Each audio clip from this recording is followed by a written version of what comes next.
संपादकीय डिक्टेशन गति 120 शब्द प्रति मिनट। स्टार्ट होगा 5 सेकेंड बाद।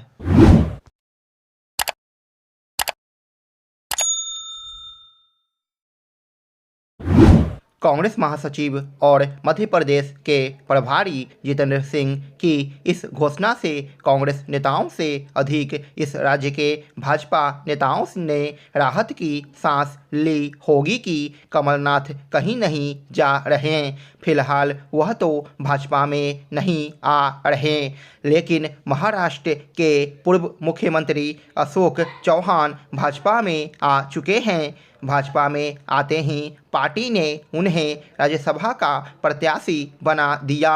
भाजपा उन्हें आदर्श सोसाइटी घोटाले में लिप्त बताती रही है। इसी घोटाले के चलते उन्हें मुख्यमंत्री पद से त्यागपत्र देना पड़ा था। इस घोटाले के सिलसिले में उनके खिलाफ 2 मामले दर्ज हैं, एक सीबीआई की ओर से और दूसरा ईडी की ओर से। इसके अलावा उनके खिलाफ एक मामला यवतमाल जिले में जमीन हड़पने का है।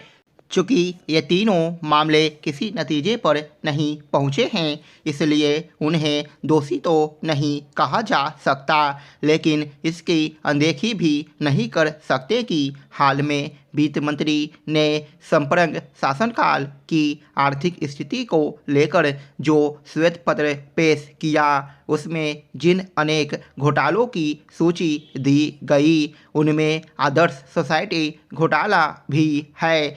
लगता है श्वेत पत्र तैयार होने तक अशोक चौहान का भाजपा में आना तय नहीं हुआ था। जो भी हो, नवंबर 2019 का वह घटनाक्रम लोग भूले नहीं होंगे, जब अचानक यह खबर आई थी कि देवेंद्र फडणवीस ने मुख्यमंत्री पद और एनसीपी नेता अजित पवार ने उप मुख्यमंत्री पद की शपथ ली। दोनों नेता 3 दिन ही अपने पदों पर रह सके, क्योंकि चाचा शरद पवार ने भतीजे अजित पवार को भाजपा के साथ जाने से रोक लिया।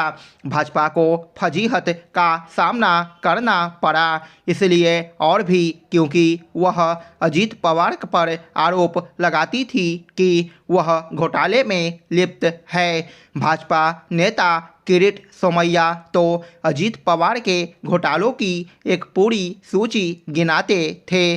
3 दिन की इस सरकार के पतन के बाद महाराष्ट्र में उद्धव ठाकरे की सरकार बनी। उसमें अजित पवार एनसीपी की ओर से उप मुख्यमंत्री बने। फिर यह सरकार भी गिरी और शिवसेना से अलग हुए एकनाथ शिंदे की सरकार बनी, जिसमें देवेंद्र फडणवीस उप मुख्यमंत्री बने। चंडीगढ़ में मेयर के चुनाव में गड़बड़ी की गई। यह चुनाव वाले ही दिन तब स्पष्ट हो गया था जब कांग्रेस के समर्थन के चलते पर्याप्त संख्या बल वाले आम आदमी पार्टी के प्रत्याशी को पराजय का सामना करना पड़ा था। भाजपा प्रत्याशी की जीत की अप्रत्याशित घोषणा इस आधार पर की गई थी कि आम आदमी पार्टी के उम्मीदवार को मिले 8 मत अवैध पाए गए। यह इसलिए समझ से परे था क्योंकि एक तो अवैध करार दिए गए सभी मत आम आदमी पार्टी के उम्मीदवार के खाते के थे, और दूसरे पीठासीन अधिकारी अनिल मसीह एक वीडियो में मतपत्रों में कुछ लिखते हुए दिख रहे थे। इस पर हैरानी नहीं कि भाजपा से जुड़े पीठासीन अधिकारी सुप्रीम कोर्ट के समक्ष यह नहीं साफ कर सके कि वह मतपत्रों पर क्या लिख रहे थे और क्यों। यदि उन्हें सुप्रीम कोर्ट की फटकार के साथ अवमानना नोटिस का सामना करना पड़ा तो इसके लिए वही उत्तरदायी हैं। सुप्रीम कोर्ट के समक्ष जैसे तथ्य सामने आए, उन्हें देखते हुए उसके पास यही विकल्प था कि या तो वह मेयर का चुनाव फिर से कराने का आदेश दें अथवा आम आदमी पार्टी के प्रत्याशी को मेयर घोषित करें। चूँकि लोकतांत्रिक प्रक्रिया से खुला खिलवाड़ करने वाले इस मामले के सुप्रीम कोर्ट पहुंचने के साथ ही कथित रूप से मेयर का चुनाव जीते भाजपा प्रत्याशी को यह आभास हो गया था कि उनके पास अपने बचाव में कुछ कहने बताने को नहीं है, इसलिए उन्होंने पहले ही त्यागपत्र दे दिया था। इसके बाद भी यह प्रश्न तो अनुत्तरित है ही कि आखिर पीठासीन अधिकारी ने चुनाव प्रक्रिया से खिलवाड़ क्यों किया। क्या पार्टी के प्रति निष्ठा दिखाने के लिए अपनी ओर से या फिर किसी अन्य के कहने से?